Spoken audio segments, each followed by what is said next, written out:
Ini adalah kisah sebuah pendaratan pertama pasukan sekutu ke wilayah Eropa dalam Perang Dunia Kedua. Sebuah kisah tentang salah satu operasi militer terbesar yang melibatkan kekuatan amfibi dan udara secara besar-besaran. Sebuah kisah operasi militer yang mampu memaksa Jerman memindahkan pasukan elitnya dari Soviet ke Mediterania. Ini adalah sebuah kisah tentang operasi militer yang menandai sebuah awal dari akhir dominasi Hitler di Eropa Barat. Ini adalah kisah tentang operasi militer yang kemudian disebut sebagai Operation Husky.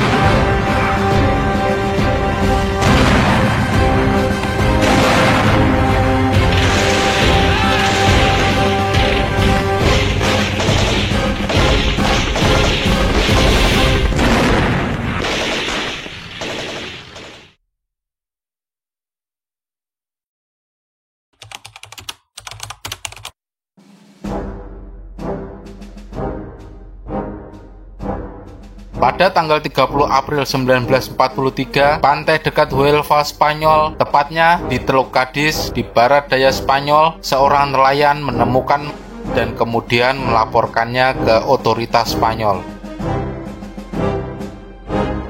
Saat Perang Dunia Kedua, Spanyol adalah negara yang netral tapi mempunyai simpati yang cukup dalam dengan Jerman.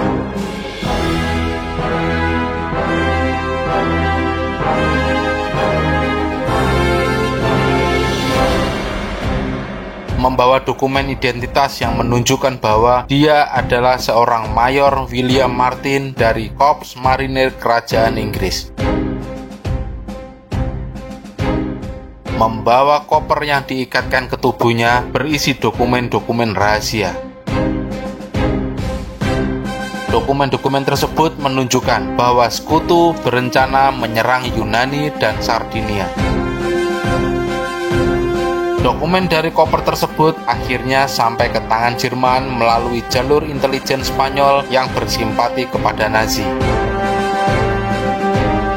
Intelijen Jerman mempercayai informasi itu. Sebenarnya itu bukanlah Mayor William Martin.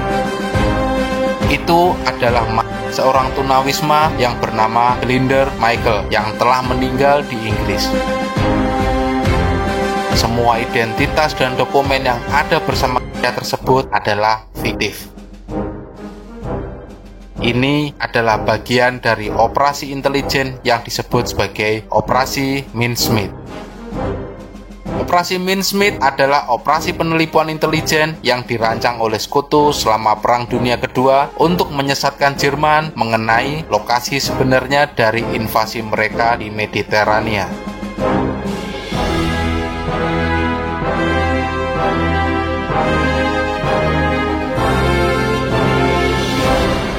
Operasi ini merupakan salah satu strategi perang psikologis yang paling sukses dalam sejarah. Pada tahun 1943, sekutu memang berencana untuk menyerang Sisilia dalam Operasi Husky sebagai langkah awal membuka jalur ke Italia daratan dan memulai serangan ke Italia. Winston Churchill menyebut istilah perut lunak Eropa untuk Italia karena Italia adalah bagian paling lemah dari aliansi Jerman saat itu. Sisilia memang adalah target logis dan strategis sehingga Jerman pasti sudah mengantisipasi invasi di sana. Untuk mengurangi kekuatan Jerman di Sisilia, sekutu kemudian merancang Operation Mincemeat yang bertujuan untuk meyakinkan Jerman bahwa invasi akan terjadi di tempat lain, yaitu Yunani dan Sardinia, bukan di Sisilia. Operasi Mincemeat adalah bagian dari rencana penipuan yang lebih besar lagi yang kemudian disebut sebagai Operation Barclay yang mencakup upaya untuk menyebarkan informasi palsu pada Jerman mengenai niat strategis sekutu. Dalam operasi Mincemeat ini, sekutu menggunakan seorang pria anonim dan menyamarkannya sebagai Mayor William Martin, seorang perwira dari Korps Marinir Inggris.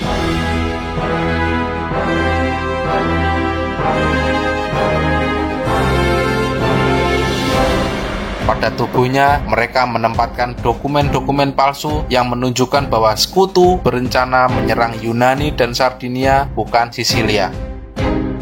Operasi ini dirancang dengan sangat teliti. Dokumen pada tubuh mayat dirancang untuk terlihat sangat meyakinkan, termasuk surat-surat rahasia antara perwira tinggi sekutu, peta operasi rencana serangan ke Yunani dan Sardinia, kemudian ada juga surat-surat pribadi, tiket bioskop, dan barang-barang pribadi lainnya untuk memperkuat ilusi identitas.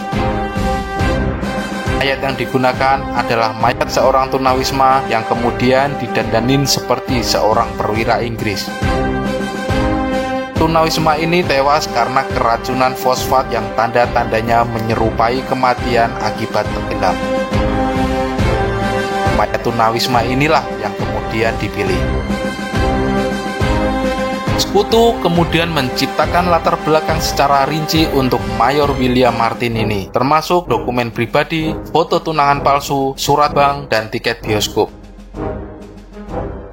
Ini bertujuan untuk meyakinkan siapapun yang memeriksa tubuh bahwa Mayor Martin adalah orang yang nyata. Pada 30 April 1943, kapal selam HMS Serap membawa mayat tersebut dan membuangnya ke laut di dekat pantai Huelva, Spanyol, hingga kemudian ditemukan oleh nelayan lokal.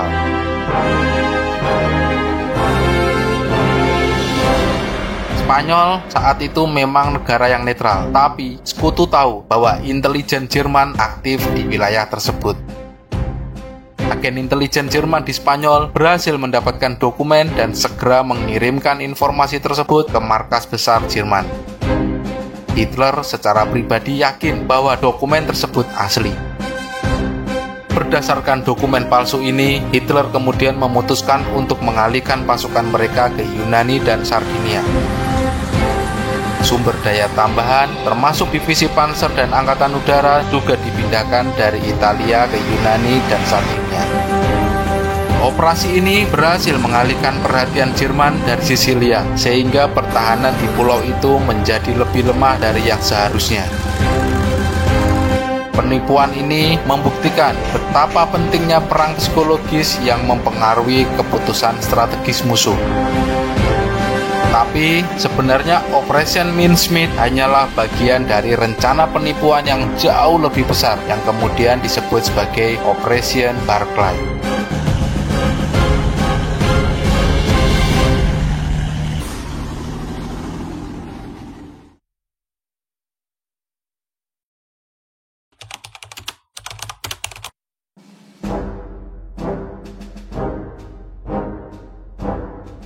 Operation Barclay adalah operasi penipuan strategis yang dilaksanakan oleh sekutu selama Perang Dunia Kedua pada tahun 1943. Tujuan utama operasi ini adalah untuk membuat Jerman percaya bahwa sekutu berencana melancarkan invasi besar-besaran ke wilayah Balkan, khususnya Yunani, dan bukan Sisilia yang sebenarnya menjadi target mereka dalam operasi Husky.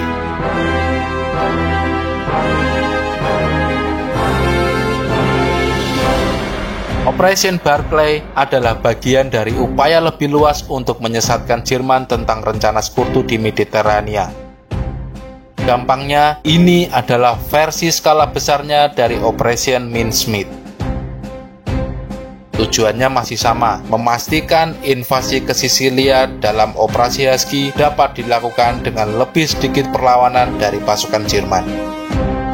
Operation Barclay menggunakan berbagai metode untuk memperkuat penipuan, menciptakan ilusi rencana besar-besaran untuk menyerang Balkan. Salah satunya adalah pembentukan tentara palsu.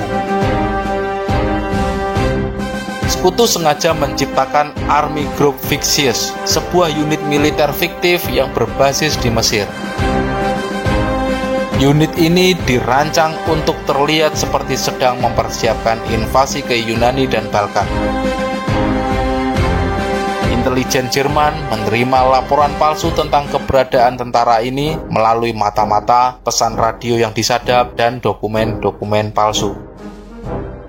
Unit militer yang sepenuhnya fiktif ini kemudian dikenal sebagai 12th Army atau Angkatan Darat ke-12. Sekutu menetapkan Jenderal Sir Henry Maitland Wilson sebagai panglima tentara palsu ini. Dia adalah tokoh nyata dan dihormati di militer Inggris, sehingga memberikan kredibilitas pada keberadaan unit ini.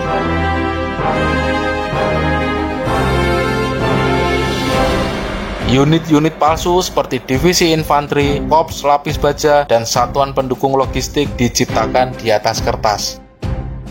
Nama-nama unit ini terdengar sangat masuk akal dan mencerminkan konfigurasi nyata sebuah pasukan invasi. Sekutu juga mengatur latihan militer palsu di Afrika Utara dan kawasan Mediterania Timur untuk mensimulasikan persiapan invasi ke Balkan. Kem-kem palsu dibangun dengan peralatan kosong, seperti tenda dan kendaraan-kendaraan militer kayu yang dirancang agar terlihat seperti persiapan militer besar-besaran ketika diintai oleh mata-mata Jerman atau dalam pengintaian udara. Sekutu juga menciptakan lalu lintas komunikasi radio palsu yang menggambarkan aktivitas pasukan besar di sekitar Afrika Utara dan Mediterania Timur. Pesan-pesan ini sengaja dikodekan untuk dipecahkan oleh intelijen Jerman, seakan-akan ini benar-benar komunikasi rahasia. Konvoi kapal juga terlihat sedang mengangkut pasukan dari Afrika Utara menuju wilayah dekat Balkan. Ini menciptakan ilusi bahwa persiapan untuk invasi ke Balkan sedang berlangsung. Selain tentara palsu dan kem palsu, sejumlah taktik pendukung juga digunakan untuk menambah kredibilitas.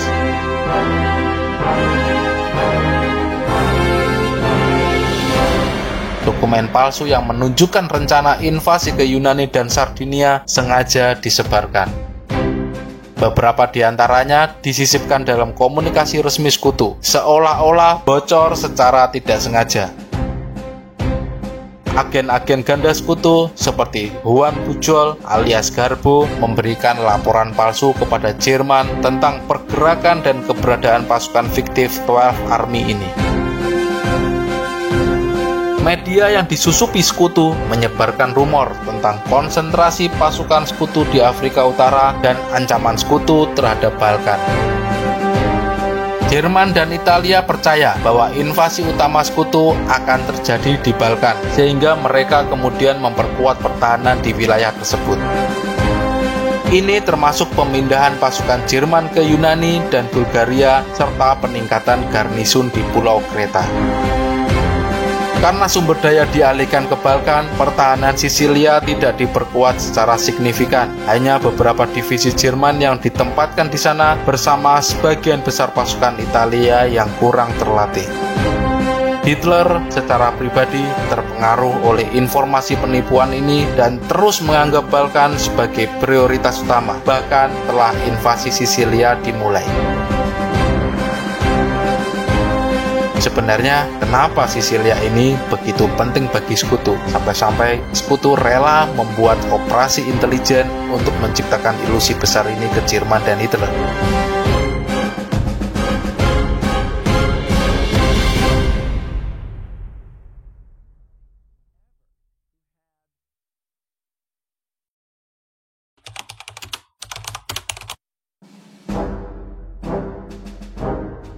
Sisilia, Italia adalah pulau yang sangat penting untuk Sekutu dan harus direbut jika ingin mengalahkan dominasi Jerman di daratan Eropa. Sisilia memiliki nilai strategis, operasional, dan politik yang sangat besar dalam upaya mengalahkan koalisi Jerman di Eropa. Sisilia dianggap sebagai batu loncatan ke Italia daratan dan yang lebih luas lagi ke jantung Eropa yang dikuasai Jerman. Sisilia terletak di tengah Laut Mediterania, menghubungkan Afrika Utara, Italia, dan Eropa Selatan. Menguasai Sisilia memungkinkan Sekutu untuk mengamankan jalur logistik dan suplai di Mediterania yang sebelumnya terganggu oleh kehadiran pasukan koalisi Jerman. Dengan Sisilia dalam kendali sekutu, kapal-kapal perang dan konvoi pasukan dapat bergerak lebih bebas tanpa ancaman dari angkatan laut dan udara koalisi Jerman yang berbasis di pulau tersebut. Tidak hanya itu, Sisilia hanya berjarak sekitar 3 km dari daratan Italia melalui Selat Messina. Menguasai pulau ini berarti membuka jalan untuk invasi langsung ke Italia. Dari Sisilia pula, sekutu dapat meluncurkan serangan udara dan laut ke wilayah Italia lainnya, termasuk ke Roma dan Napoli. Winston Churchill menyebut Italia sebagai perut lunak Eropa karena dianggap sebagai titik lemah dalam pertahanan koalisi Jerman. Italia adalah sekutu Jerman yang lebih lemah baik dalam hal militer maupun ekonomi. Dengan menguasai Sisilia, sekutu berharap dapat menggulingkan rezim Benito Mussolini yang sudah kehilangan dukungan domestik akibat kekalahan sebelumnya di Afrika Utara, sekaligus memaksa Italia keluar dari perang yang akan melemahkan posisi Jerman di Eropa Selatan. Jika sekutu berhasil membuka front baru di Mediterania, Jerman akan dipaksa untuk mengalihkan pasukan dari front timur melawan Soviet demi mempertahankan Italia. Tentu saja, ini akan membantu Soviet yang sedang menghadapi tekanan besar dari Jerman. Sebelum memilih Sisilia, sekutu sebenarnya sudah mempertimbangkan beberapa opsi lain, termasuk Yunani dan Sardinia. Yunani terlalu jauh dan akan sulit untuk mempertahankan logistik serangan. Sardinia kurang strategis dibandingkan Sisilia karena tidak memberikan akses langsung ke Italia daratan. Pilihan Sisilia dianggap yang paling masuk akal karena Sisilia adalah kunci penguasaan Mediterania. Dengan merebut pulau ini, sekutu dapat mengamankan jalur suplai laut yang penting dari Gibraltar hingga terusan Suez, sekaligus mengurangi ancaman dari kapal selam dan pesawat koalisi Jerman.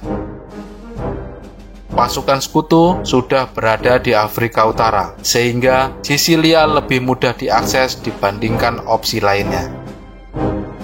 Jarak yang pendek memungkinkan pengangkutan pasukan dan logistik yang lebih efisien. Tapi masalahnya Sisilia dipertahankan oleh sekitar 300.000 pasukan Italia dan 40.000 pasukan Jerman, termasuk divisi panser yang terlatih.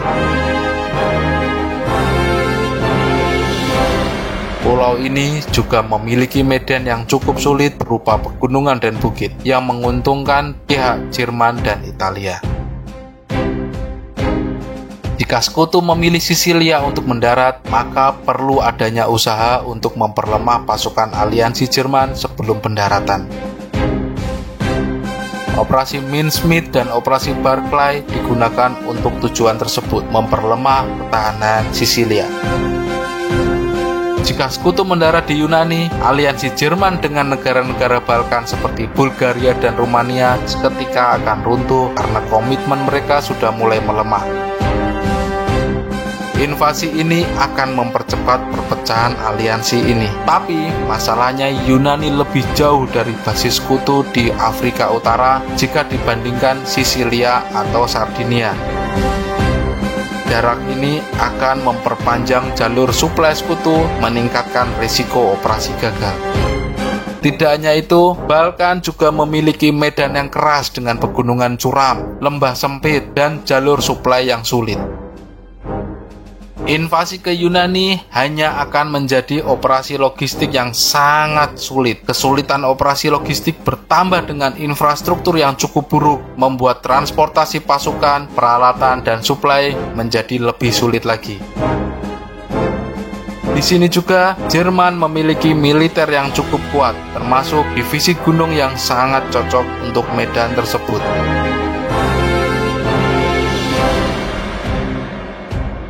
Opsi berikutnya adalah Sardinia. Jika sekutu mendarat di Sardinia, maka sekutu hanya akan mendapatkan perlawanan yang tidak terlalu berarti.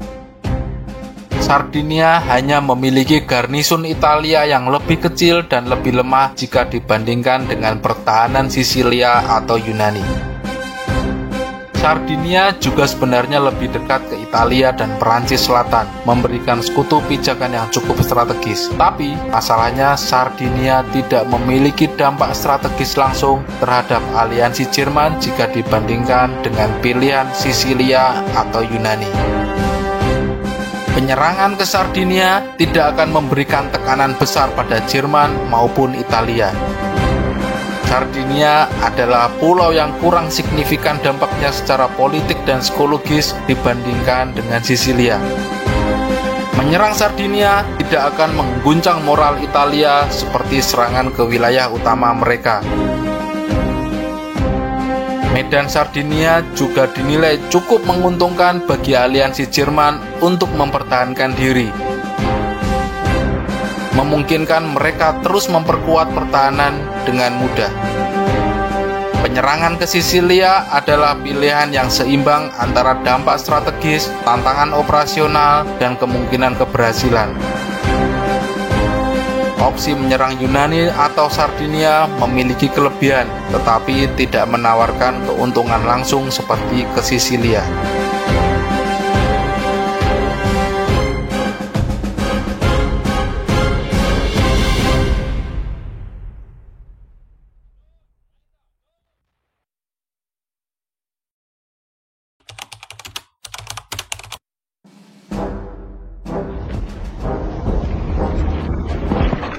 Situasi pihak Jerman di saat-saat sebelum operasi Husky sebenarnya cukup mengkhawatirkan.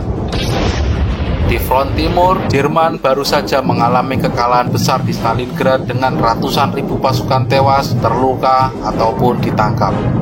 Beberapa hari sebelum invasi sekutu di Sisilia ini, Jerman juga tengah sibuk berperang di Kursk yang kemudian terkenal sebagai pertempuran tank terbesar sepanjang sejarah melawan tentara merah Soviet.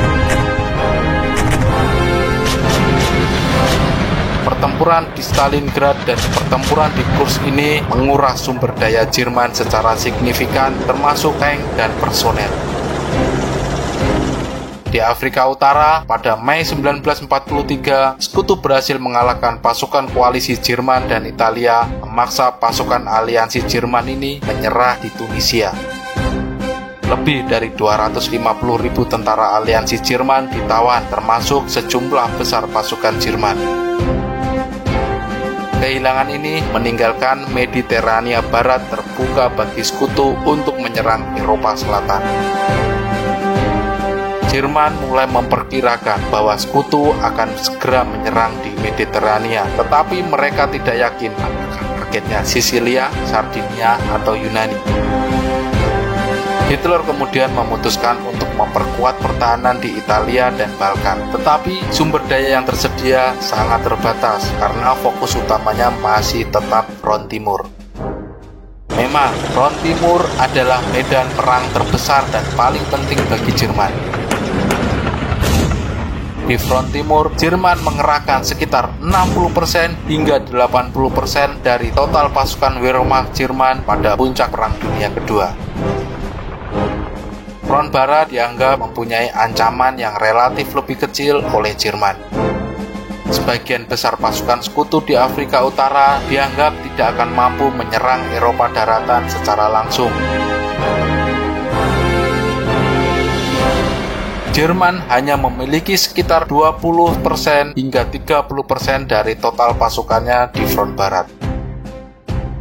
Pasukan ini tersebar di Perancis, Italia, dan Balkan untuk menjaga pantai-pantai dan mempertahankan jalur logistik saja. Kekalahan di front timur dan front Afrika Utara mulai berdampak pada pasukan Jerman secara keseluruhan. Angkatan Darat Jerman mulai mengalami kekurangan tenaga kerja dan kualitas pasukan baru menurun karena banyak prajurit veteran yang telah gugur. Kehilangan besar peralatan, terutama tank dan kendaraan lapis baja di Stalingrad dan Afrika Utara, jelas melemahkan kemampuan tempur Jerman. Produksi senjata dan logistik terhambat oleh serangan udara Sekutu di pabrik-pabrik Jerman. serangan udara yang intensif dari Inggris dan Amerika Serikat mulai melemahkan industri Jerman. Kota-kota industri seperti Essen, Hamburg, dan Ruhr menjadi target utama. Ekonomi Jerman juga mulai mengalami tekanan besar karena sebagian besar sumber daya dialihkan ke upaya perang. Blokade laut oleh Sekutu juga mempersulit Jerman mendapatkan bahan mentah seperti minyak dan logam. Untuk menggantikan kekurangan tenaga kerja, Jerman sangat bergantung pada pekerja paksa dari wilayah pendudukan. Namun, efektivitas kerja mereka sangat rendah karena motivasi yang buruk dan banyaknya terjadi sabotase. Kekalahan Jerman di front timur dan front Afrika Utara juga mulai membuat keretakan aliansi Jerman. Negara-negara sekutu seperti Rumania, Hungaria, dan Bulgaria mulai meragukan kekuatan Jerman setelah kekalahan besar di Stalingrad.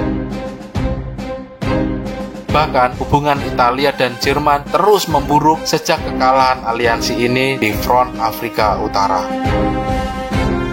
Kemampuan militer Italia memang sangat tertinggal jika dibandingkan dengan militer Jerman. Tentara Italia kekurangan peralatan modern, kendaraan lapis baja, dan pesawat tempur yang memadai untuk bersaing dengan militer sekutu. Tank-tank Italia seperti Fiat M1340 tidak sebanding dengan tank sekutu ataupun tank Jerman. Moral pasukan Italia juga sangat rendah dengan pelatihan yang sangat buruk, menambah kelemahan pasukan Italia. Kekalahan berulang di Afrika Utara, Yunani, dan Soviet merusak kepercayaan Jerman terhadap kemampuan militer Italia. Lambat laun, militer Italia semakin bergantung pada dukungan Jerman. Hal ini menciptakan rasa frustasi di pihak Jerman yang harus mengerahkan sumber daya tambahan untuk mengisi kekurangan Italia. Pemimpin militer Jerman termasuk Erwin Rommel dan Albert Kesselring sering mengeluhkan kurangnya kompetensi komandan Italia dan kinerja pasukan mereka.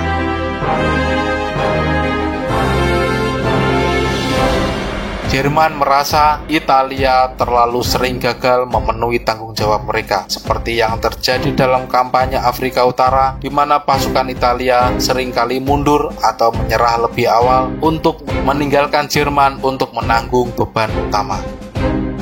Salah satu contohnya adalah invasi Italia ke Yunani pada Oktober 1940 yang gagal total, memaksa Jerman untuk campur tangan melalui operasi Marita pada April 1941. Intervensi ini mengalihkan sumber daya Jerman yang seharusnya digunakan untuk persiapan invasi ke Soviet.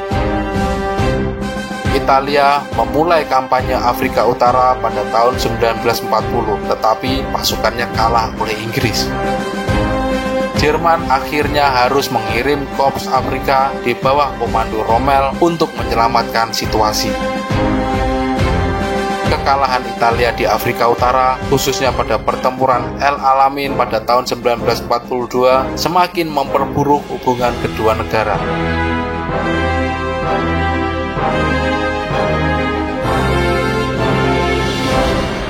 Memang, Italia di bawah Mussolini lebih terlalu fokus pada ambisi regional di Mediterania dan Afrika Utara dengan harapan menciptakan kembali kejayaan Kekaisaran Romawi. Namun, sumber daya Italia sangat terbatas, membuat mereka sulit memenuhi ambisi besar tersebut. Ambisinya memang besar, tapi kemampuannya hanya nol besar. Kekalahan berulang dalam perang membuat rakyat Italia kehilangan kepercayaan terhadap Mussolini dan fasisme. Inflasi, kekurangan pangan, dan serangan udara sekutu yang terus-menerus juga memperburuk situasi dalam negeri Italia. Jerman menyadari ketidakstabilan politik di Italia dan mulai meragukan loyalitas Mussolini. Hitler khawatir Italia keluar dari perang atau bahkan beralih ke pihak sekutu.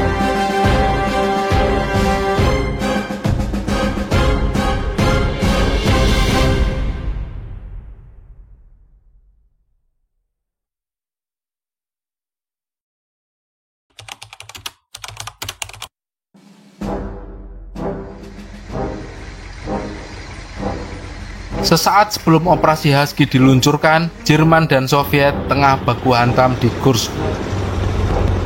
Jerman sedang melakukan operasi Citadel, menyerang tonjolan di Kursk untuk mengembalikan inisiatif strategis di front timur. Sejak operasi Barbarossa kemudian dilanjutkan dengan pertempuran Moskow, Stalingrad, hingga Kursk, Soviet mau tak mau harus menghadapi sebagian besar pasukan Jerman sendirian.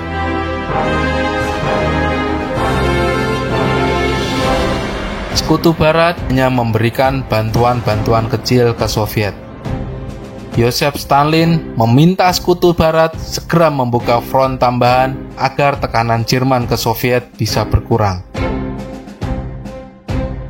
Stalin juga menggunakan permintaan ini sebagai tekanan politik kepada Sekutu. Ia merasa bahwa Soviet memikul beban utama perang darat melawan Jerman, sementara Sekutu tidak mau serius mengambil tindakan di Eropa daratan. Sekutu Barat memahami urgensi permintaan Stalin, tetapi pembukaan front kedua di Prancis yang akhirnya menjadi D-Day pada Juni 1944 membutuhkan persiapan logistik dan militer yang sangat besar. Sebagai langkah alternatif untuk mendukung Soviet, Sekutu meluncurkan kampanye di Afrika Utara dengan nama Operasi Torch pada tahun 1942 dan kemudian merencanakan invasi ke Sisilia dalam Operasi Husky.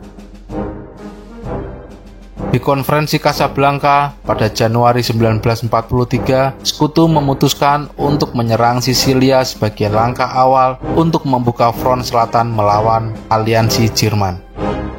Keputusan ini didasarkan pada kebutuhan untuk mengurangi tekanan di front timur terhadap Soviet dan melemahkan dominasi aliansi Jerman di Mediterania.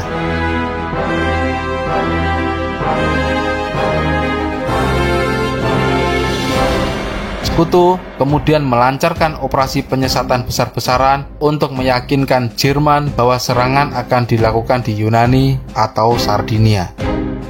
Jerman termakan penyesatan Sekutu ini. Jerman percaya Sekutu akan segera menyerang Sardinia dan Yunani. Jerman kemudian memperkuat pertahanan di Yunani dan Sardinia sebagai respon terhadap ancaman serangan ini.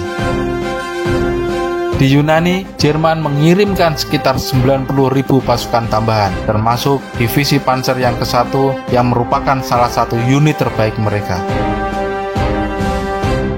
Tidak hanya itu, Jerman juga memperbaiki infrastruktur untuk kepentingan pertahanan. Pengawasan terhadap gerakan partisan di wilayah tersebut juga ditingkatkan, yang memang sangat mungkin akan bergerak aktif untuk mendukung invasi Sekutu. Sardinia menerima perhatian yang lebih sedikit, tetapi Jerman tetap mengalokasikan sumber daya untuk membantu Italia memperkuat garnison di sana. Meskipun Jerman tetap menempatkan pasukan di Sisilia, mereka tidak menganggap pulau itu sebagai target utama.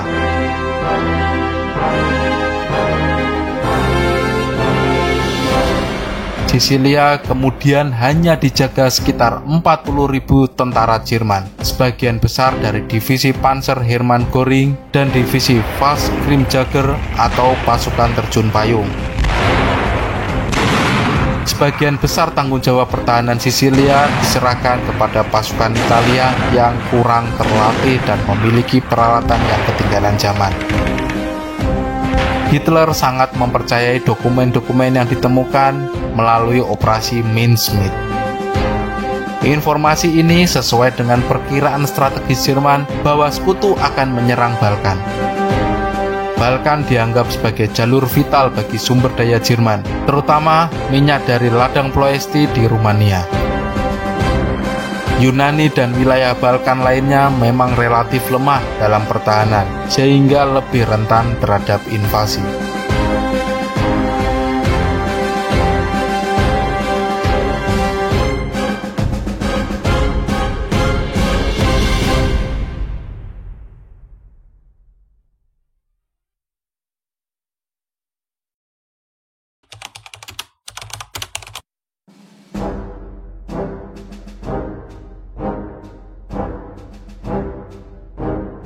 Pada awal Juli 1943, Sekutu memobilisasi lebih dari 3.000 kapal, termasuk kapal perang, kapal transportasi, dan kapal pendarat.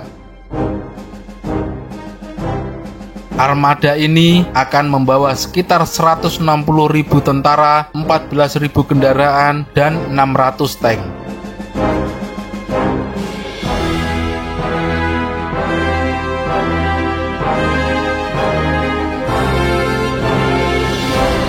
Pasukan Sekutu ini terdiri dari dua kelompok utama, yaitu Anglo-Canadian Tentara ke-8 di bawah komando Jenderal Bernard Montgomery yang akan mendarat di sektor timur atau sepanjang pantai dari Pacino hingga Syracuse. Kemudian ada Tentara ke-7 Amerika Serikat di bawah Jenderal George S. Patton yang mendarat di sektor barat daya atau sekitar Gela, Licata, dan Skokliti. Pada tanggal 8 Juli 1943, di malam hari, cuaca di Laut Mediterania sangat buruk dengan angin kencang, hujan, dan laut yang bergelombang. Malam itu, Sekutu mulai bersiap untuk melakukan pendaratan di esok harinya. Cuaca yang buruk ini menyebabkan kekacauan dalam koordinasi pendaratan, tetapi juga memberikan keuntungan karena mempertahankan elemen kejutan. Musuh tidak akan mengira akan adanya invasi dalam kondisi cuaca seperti itu. Di Sisilia, pertahanan dipimpin oleh Jenderal Italia Alfredo Guzzoni dengan pasukan sekitar 230.000 tentara Italia ditambah 40.000 tentara Jerman. Pasukan Italia sebagian besar terdiri dari unit yang kurang terlatih dan bersenjata usang, sementara pasukan Jerman seperti divisi Panzer Hermann Göring jauh lebih terorganisir dan tangguh.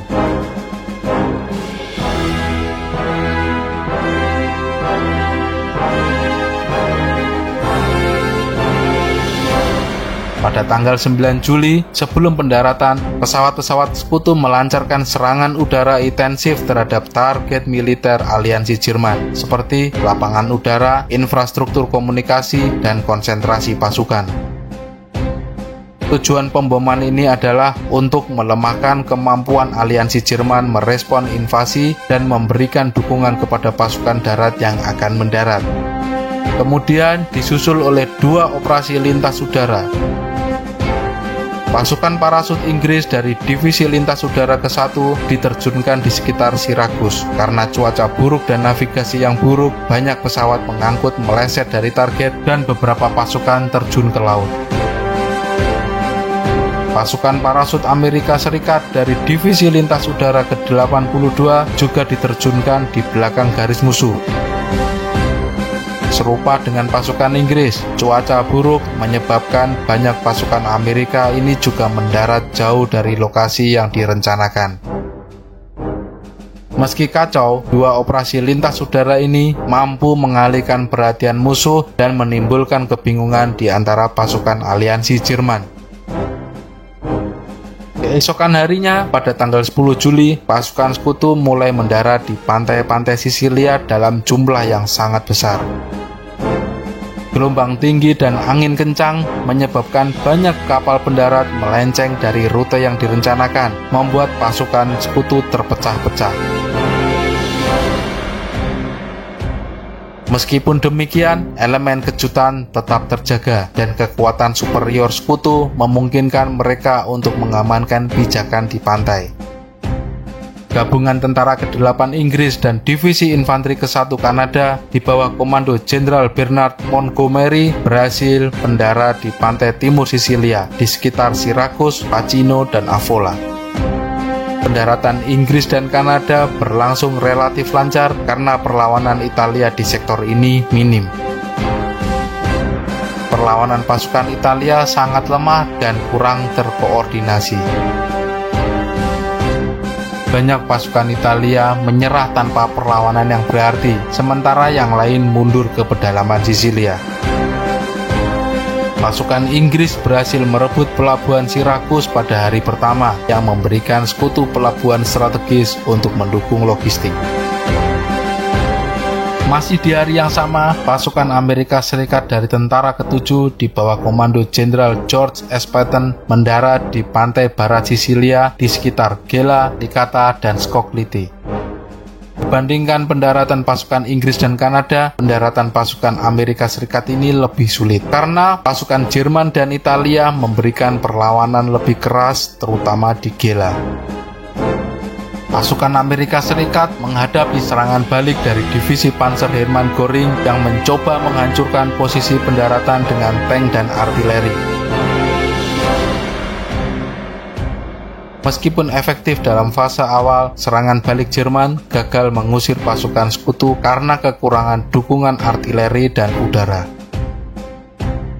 Di satu sisi, pasukan Amerika Serikat berhasil bertahan karena dukungan serangan udara dan artileri dari kapal perang sekutu di lepas pantai. Di fase awal operasi Husky, sekutu berhasil mendaratkan lebih dari 150.000 tentara, ribuan kendaraan, dan peralatan berat ke pantai Sisilia hanya dalam waktu 48 jam saja. Syracuse, pelabuhan penting di pantai timur, berhasil direbut oleh Inggris, sementara Amerika Serikat berhasil mengamankan Gela dan Licata di pantai barat daya. Sekutu mengalami kerugian akibat serangan balik Jerman, kecelakaan lintas udara, dan juga kondisi cuaca buruk. Namun, kerugian ini tidak mengganggu keberhasilan strategis mereka. Sedangkan pasukan aliansi Jerman kehilangan inisiatif strategis karena gagal mencegah sekutu mengkonsolidasikan posisi mereka di pantai.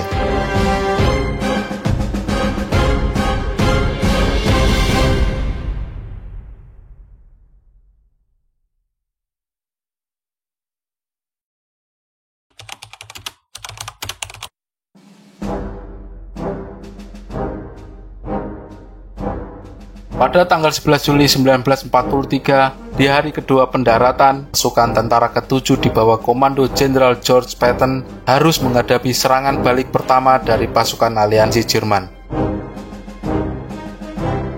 Setelah berhasil dihalau dan mampu mempertahankan pantai, pasukan Amerika Serikat segera memperkuat posisi mereka sekitar Gela, Licata, dan Scogliti.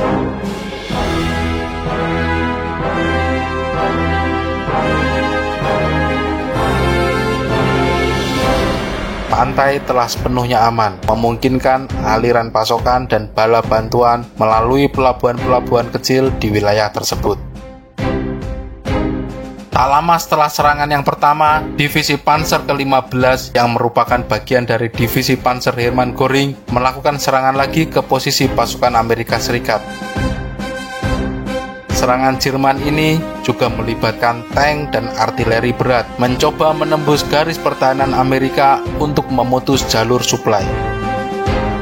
Divisi Infanteri ke-1 Amerika Serikat di bawah komando Jenderal Terry Allen menghadapi tekanan berat tetapi masih bisa bertahan dengan bantuan tembakan artileri Angkatan Laut dari kapal perang sekutu di lepas pantai. Akhirnya, serangan balik Jerman ini berhasil dipatahkan karena koordinasi yang buruk dan kurangnya dukungan udara dari aliansi Jerman. Jika pasukan Amerika sibuk menangkis serangan dari Jerman, berbeda dengan pasukan Inggris dan Kanada yang lebih santai. Jenderal Montgomery memerintahkan pasukan untuk melanjutkan gerak mereka ke utara dari Pacino dan Syracuse dan hanya meladeni sedikit perlawanan dari pasukan Italia. Kota Augusta di utara Syracuse menjadi target utama karena di kota tersebut terdapat pelabuhan penting yang dapat mendukung operasi logistik.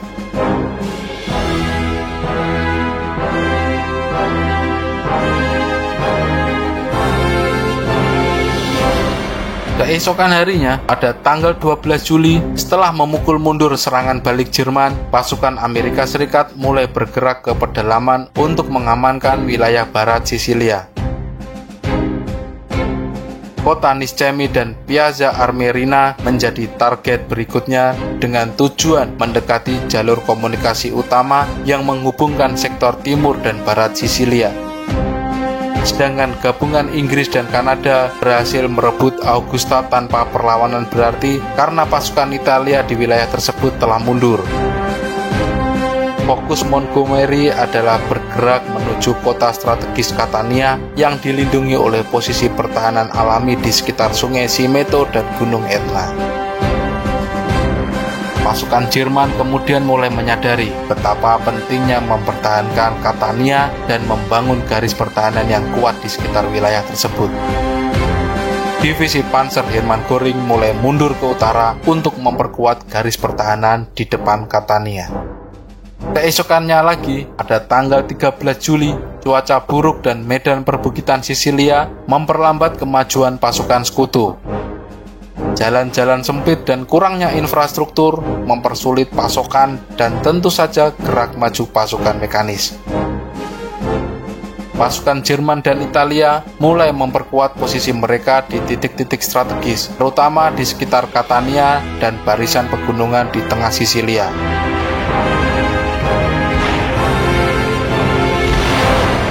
Serangan balik kecil-kecilan dari pasukan Italia dan Jerman mencoba mengganggu pergerakan sekutu.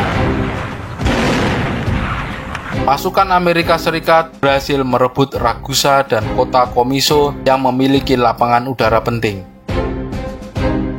Keberhasilan ini memberikan sekutu keuntungan yang besar karena sekarang sekutu mampu melakukan operasi udara mereka dari daratan Sisilia. Sedangkan pasukan Inggris dan Kanada hanya mampu mencapai tepi Sungai Simeto, masih beberapa kilometer dari Catania. Perlawanan sengit dari divisi Panzer ke-15 Jerman memperlambat gerak maju mereka. Keesokan harinya lagi, pada tanggal 14 Juli, pasukan Amerika Serikat memperkuat posisi mereka di sekitar Ragusa, Comiso, dan Augusta. Sedangkan pasukan Inggris dan Kanada bertempur dengan sengit di Sungai Simeto melawan pertahanan Jerman yang cukup solid. Jerman menggunakan pertahanan bertingkat dan medan yang menguntungkan untuk memperlambat kemajuan Inggris. Inggris menghadapi kesulitan untuk menyeberangi sungai di medan yang terbuka. Tentu saja ini akan menjadi sasaran empuk artileri Jerman. Jerman mulai memobilisasi lebih banyak pasukan ke Sisilia dari daratan Italia melalui Selat Messina, meskipun serangan udara sekutu terus-menerus mengganggu pergerakan ini.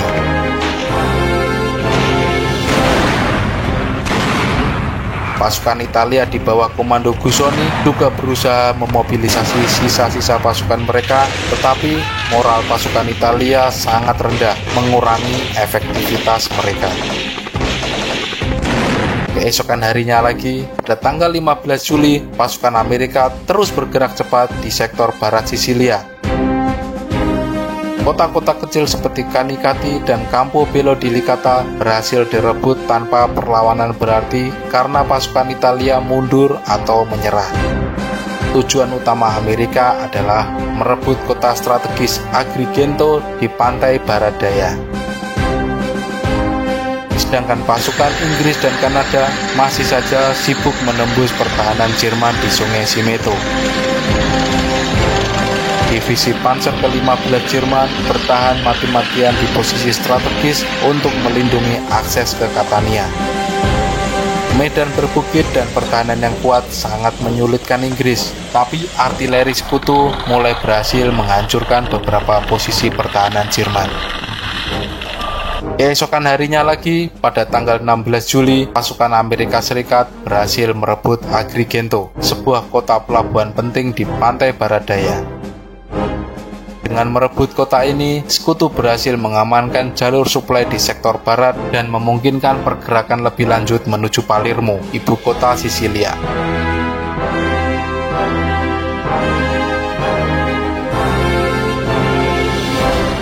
Pasukan Italia semakin kehilangan koordinasi dan semakin lemah, sementara pasukan Jerman berfokus untuk mempertahankan sektor timur dan utara Sisilia.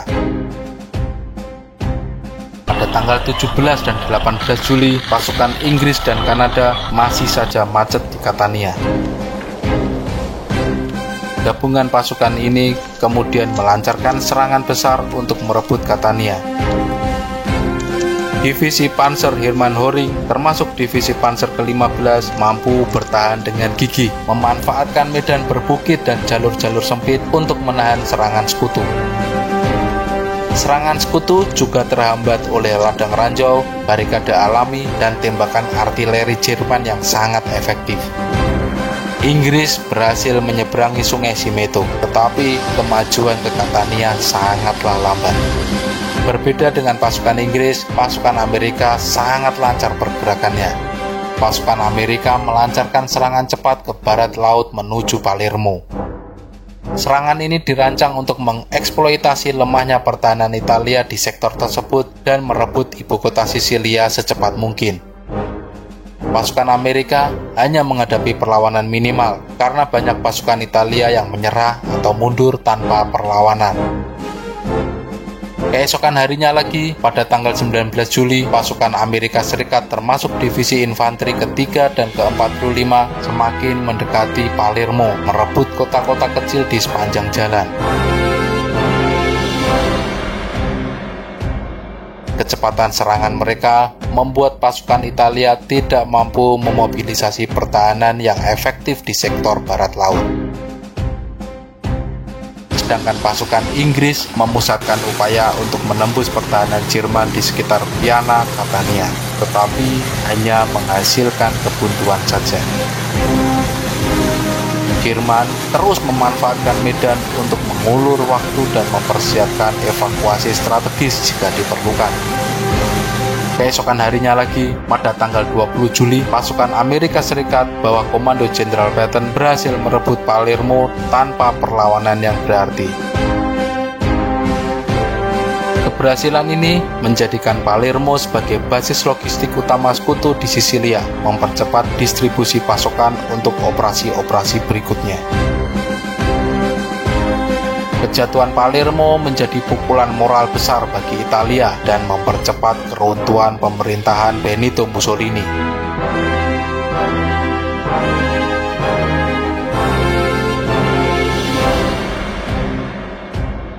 Keberhasilan ini juga memberikan sekutu akses penuh ke pelabuhan-pelabuhan utama di pantai barat laut Sisilia.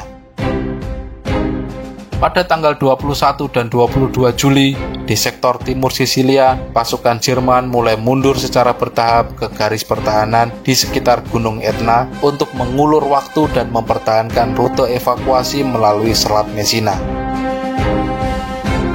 Pertempuran sengit terus berlangsung di sekitar Catania, tetapi tetap saja Inggris masih kesulitan membuat kemajuan besar. Pasukan Italia di Sisilia akhirnya kehilangan koordinasi sepenuhnya dengan banyak unit yang menyerah tanpa bertempur. Pemerintah Mussolini di daratan berada dalam krisis serius. Raja Vittorio Emanuele III dan para pemimpin militer mulai mempertimbangkan untuk menggulingkan Mussolini.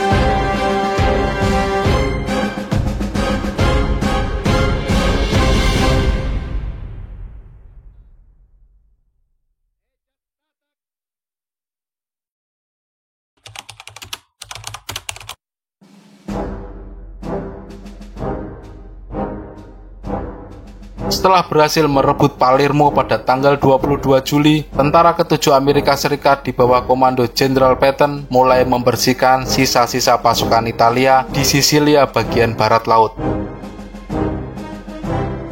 Amerika berhasil merebut kota-kota kecil seperti Termini Imerese dan Cefalù, memperkuat kendali mereka atas pantai utara Sisilia.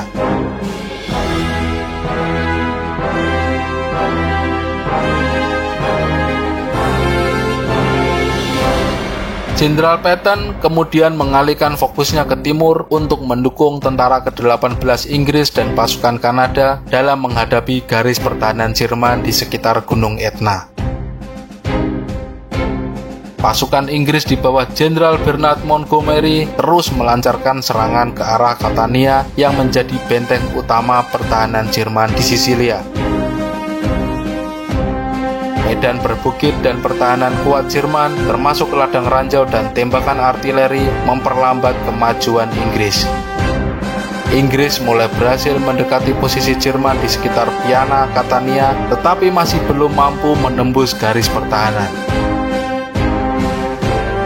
Pasukan Jerman di bawah komando Jenderal Hans Valentin Hub mulai melaksanakan strategi pertahanan bertahap, mundur secara terorganisir ke garis pertahanan terakhir di sekitar Gunung Etna. Sementara itu, pasukan Italia yang tersisa semakin kehilangan kemampuan tempur. Banyak dari mereka yang menyerah atau mundur tanpa perlawanan. Pada tanggal 1 hingga 6 Agustus, serangan besar-besaran dilancarkan oleh pasukan sekutu terhadap posisi Jerman di lereng Gunung Etna. Amerika bergerak di sisi utara gunung, merebut kota-kota seperti Nikosia, Troina, dan Randazzo, meski harus menghadapi perlawanan sengit.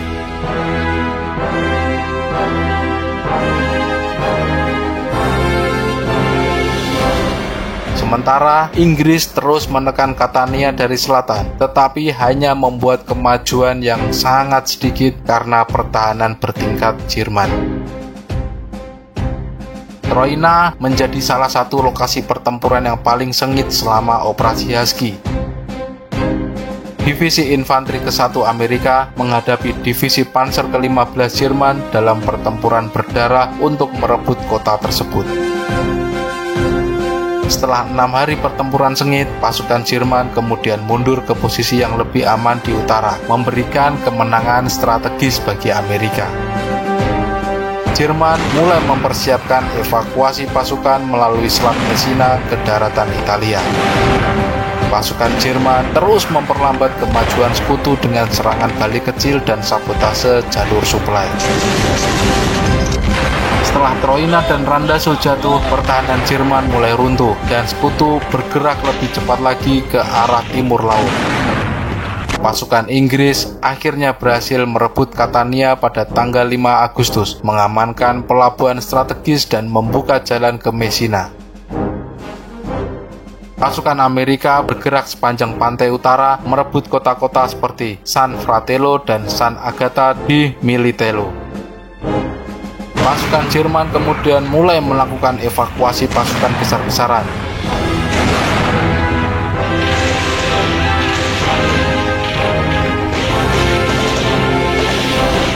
Proses evakuasi Jerman di bawah komando Hub berlangsung dengan sangat efisien meskipun di bawah serangan udara sekutu.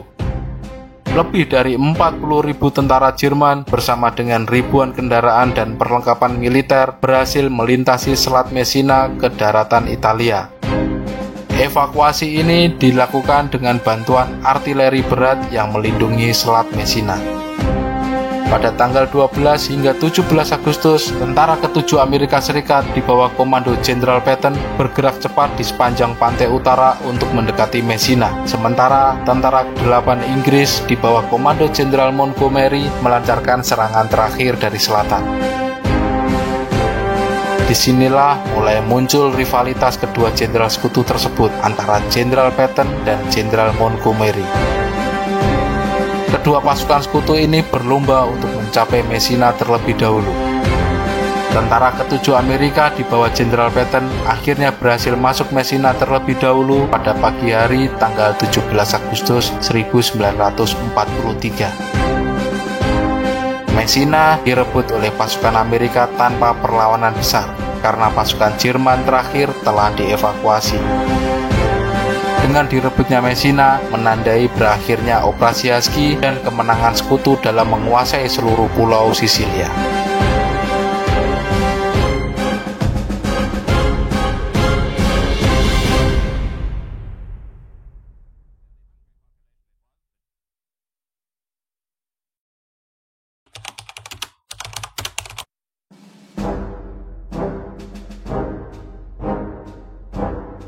Setelah Sisilia jatuh ke tangan sekutu, situasi politik dan militer di Italia semakin memburuk. Kekalahan Italia dan pendaratan sekutu di Sisilia mengungkap kelemahan militer Italia dan membuat pemerintahan Benito Mussolini kehilangan legitimasi. Raja Vittorio Emanuele III dan para pejabat militer Italia mulai meragukan kepemimpinan Mussolini.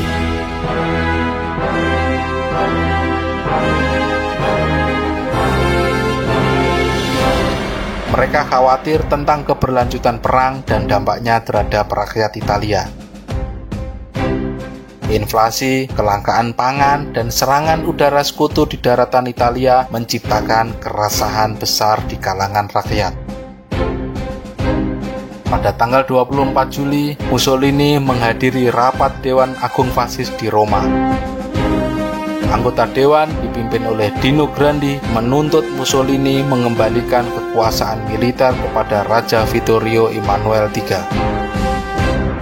Resolusi ini disetujui dengan 19 suara mendukung, 7 suara menentang, dan 1 abstain. Pada tanggal 25 Juli, Mussolini dipanggil ke Istana Raja untuk melaporkan situasi perang. Raja memberitahu Mussolini bahwa ia telah dicopot dari jabatannya sebagai Perdana Menteri. Mussolini kemudian ditangkap oleh polisi militer setelah keluar dari pertemuan tersebut dan dibawa ke lokasi penahanan rahasia di Gran Sasso, Italia, sebuah resor pegunungan yang sangat terpencil. Mussolini dipindahkan ke beberapa lokasi penahanan untuk mencegah upaya penyelamatan oleh Jerman, antara lain di Ponza, sebuah pulau kecil di Laut Tirrenia, lalu kemudian dipindah ke La Maddalena, sebuah pulau di lepas pantai Sardinia, kemudian yang terakhir di Gran Sasso, di sebuah hotel gunung bernama Campo Imperator di Pegunungan Apennine.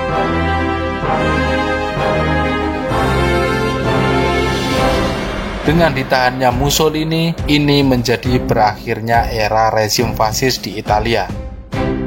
Melihat Mussolini ditahan, Adolf Hitler kemudian memerintahkan Otto Skorzeny, seorang perwira SS, untuk menyelamatkan Mussolini melalui Operasi H. Pada tanggal 12 September, Operasi H atau OAK dilaksanakan. Sebuah tim kecil pasukan Jerman menggunakan glider mendarat di dekat hotel tempat Mussolini ditahan di Gran Sasso. Tanpa melepaskan tembakan, mereka berhasil merebut tempat tersebut dan membawa Mussolini pergi menggunakan pesawat kecil Viseler FI-156 Stotz. Mussolini diterbangkan ke Jerman untuk bertemu Hitler. Hitler kemudian menempatkan Mussolini sebagai pemimpin boneka di wilayah Italia Utara yang masih diduduki oleh Jerman.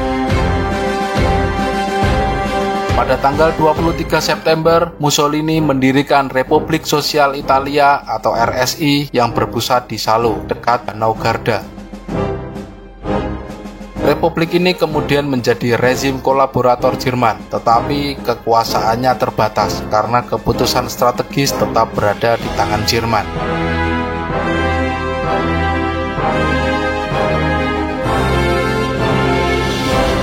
Seiring kemajuan sekutu di Italia, wilayah RSI semakin mengecil. Pada April 1945, pasukan sekutu dan partisan Italia berhasil mendekati Salo. Pada tanggal 27 April 1945, Mussolini dan kekasihnya Clara Petacci mencoba melarikan diri ke Swiss dengan bantuan konvoi Jerman. Mereka ditangkap oleh kelompok partisan Italia di Dongo, dekat Danau Como. Keesokan harinya, pada tanggal 28 April, Mussolini dan Petacci dieksekusi oleh partisan tanpa pengadilan. Mussolini dan Petacci digantung terbalik di alun-alun Piazzale Loreto, Milan sebagai peringatan